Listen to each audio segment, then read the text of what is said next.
ಹಾಗೆ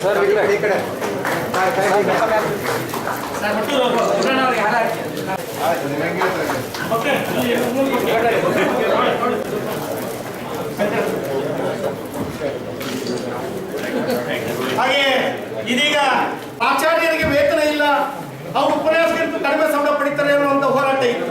ಇವತ್ತು ಅದಕ್ಕೆ ಒಂದು ಫಲ ಸಿಕ್ಕಿದೆ. ಹಣಕಾಸು ಇಲಾಖೆಯವರು ಪ್ರಾಚಾರ್ಯರಿಗೆ 10, 15, 20 ವರ್ಷಗಳ ಇಂಕ್ರಿಮೆಂಟ್ಗಳನ್ನು ಕೊಡಲಿಕ್ಕೆ ಒಂದು ಆದೇಶವನ್ನು ಮಾಡಿದ್ದಾರೆ. ನಾನು ಅಂದ್ಕೊಳ್ತೀನಿ ಆಗಸ್ಟ್ ಸೆಪ್ಟೆಂಬರ್ ಅವರಿಗೆ ಅವರು ಟೈಮ್ ಕೊಟ್ಟು ನಮ್ಮ ಸಮಸ್ಯೆಗಳನ್ನ ಬಗೆಹರಿಸಲಿಕ್ಕೆ ಆಗಲಿಲ್ಲ ಅಂತಂದರೆ ಆಗಸ್ಟ್ ಸೆಪ್ಟೆಂಬರ್ ನಂತರ ನಾವು 14 ಜನ ಸೇರಿ ಎಲ್ಲ ಸಂಘಟನೆಗಳನ್ನು ಕೂಡ ಸೇರ್ಕೊಂಡು ನಾವೆಲ್ಲರೂ ಕೂಡ ಒಂದು ಬಹುದೊಡ್ಡ ಮಟ್ಟದ ಒಂದು ಹೋರಾಟವನ್ನು ಮಾಡಿದ್ರೆ ಮಾತ್ರ ನಮ್ಮ ಟೀಚರ್ಸ್ಗೆ ಅದನ್ನು ಅಷ್ಟು ಸಹಾಯ ಮಾಡಿಸ್ಬೋದೇನೋ ಅಂತ ಹೇಳಿ ಅಂದ್ಕೊಳ್ತೀನಿ. ಕೊಟ್ಟಿದ್ದಾರೆ ಅನುದಾನವನ್ನು ಕೋರಿ ಪಾದಯಾತ್ರೆ ಕಾರ್ಯಕ್ರಮ ಮಾಡ್ತಾ ಇದ್ದಾರೆ.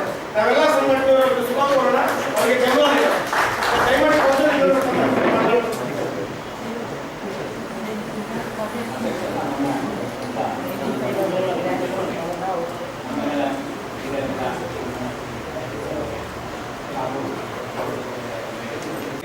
ಇವತ್ತು ಕಾಲ್ಪನಿಕ ವೇತನ ಇರ್ಬೋದು. ಯಾಕಂದ್ರೆ ಆ ಬಿಲ್ಲನ್ನು ತಲುಪುವಂತಹ ಒಂದು ಸಂದರ್ಭದಲ್ಲಿ ನಾವೆಲ್ಲರೂ ಒಂದಾಗಿನ ಸರ್ಕಾರದವರು ಇವತ್ತು 300 ಕೋಟಿ ರೂಪಾಯಿವರೆಗೆ ನಾವು ಇದನ್ನು ಮಾಡಿಕೊಟ್ಟಿದ್ದೀವಿ ಅಂತ ಸಹಾಯವನ್ನು ಮಾಡ್ತೀವಿ ಅಂತ ಹೇಳಿದಂತಹ ಒಂದು ಸಂದರ್ಭದಲ್ಲಿ ನಾವೆಲ್ಲರೂ ಕೂತ್ಕೊಂಡು ಬರ್ಕೊಂಡಿದ್ದೀವಿ. ಆ ನಿಟ್ಟಿನಲ್ಲಿ ಅದನ್ನು ಜಾರಿ ತರುವಂತಹ ಒಂದು ಸಂಪೂರ್ಣವಾದಂತಹ ಕೆಲಸವನ್ನು ನಾವೆಲ್ಲರೂ ಕೂತ್ಕೊಂಡು ಮಾಡ್ತೀವಿ ಅಂತ ಹೇಳಿ ಈ ಒಂದು ಸಂದರ್ಭದಲ್ಲಿ ಹೇಳ್ತಾ, ಅದೊಂದೇ ಸಮಸ್ಯೆ ಅಲ್ಲ, ಮತ್ತೆ ಇನ್ನೂ ಅನೇಕ ರೀತಿಯಂಥ ಒಂದು ಸಮಸ್ಯೆಗಳು, ಆ ಎಲ್ಲ ಸಮಸ್ಯೆಗಳಿಗೆ ಸ್ಪಂದನೆ ಮಾಡುವಂತಹ ಒಂದು ಕೆಲಸವನ್ನು ಮಾಡ್ತೀವಿ ಅಂತ ಹೇಳಿ ನಮ್ಮಲ್ಲಿ ಮಾಡಲಿಲ್ಲ.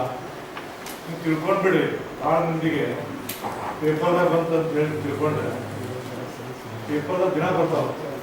ಮಂತ್ರಿಗಳು ಹೇಳೋದು ಸದನದಲ್ಲಿ ಹೇಳ್ತಾರೆ, ನಾನು ಅಶ್ಯೂರೆನ್ಸ್ ಕಮಿಟಿ ಚೇರ್ಮನ್ ಆಗಿದ್ದೀನಿ. Assurance whatever the assurance given by the minister of the floor house, whether it has implemented or not ನೋಡೋಕೆ ಕಮಿಟಿ. ಇದರಿಂದ ನಾನು ಮೊದಲು ಆರಿಸಿದ್ದೆ. ಅಲ್ಲಿ ಬಂದಾಗ ನೋಡಿದರೆ ನಿಮ್ಗೆ ಭಾಳ ನೋಡಿಸ್ತೀವಿ. ಅವಾಗೆಲ್ಲ ಮಾಡಿದ ನಂತರ ಮಾಡಲಿಲ್ಲ. ಕೊನೆಗೆ ಫೆಬ್ರವರಿ ಒಳಗೆ ನಾನು ಸದನದಲ್ಲಿ ಗಮನ ಮಾಡಿದೆ.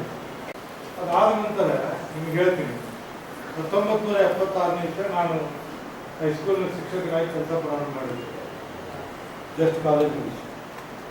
ಅವಾಗೆಲ್ಲ ನೀವೆಲ್ಲ ಟೀಚರ್ಸ್ ಹೇಳ್ಬೇಕಂದ್ರೆ ಒಬ್ಬ BO ಬಂದ್ರೆ ಹಿಂಗೆ ನಿಂತ್ಕೋರು.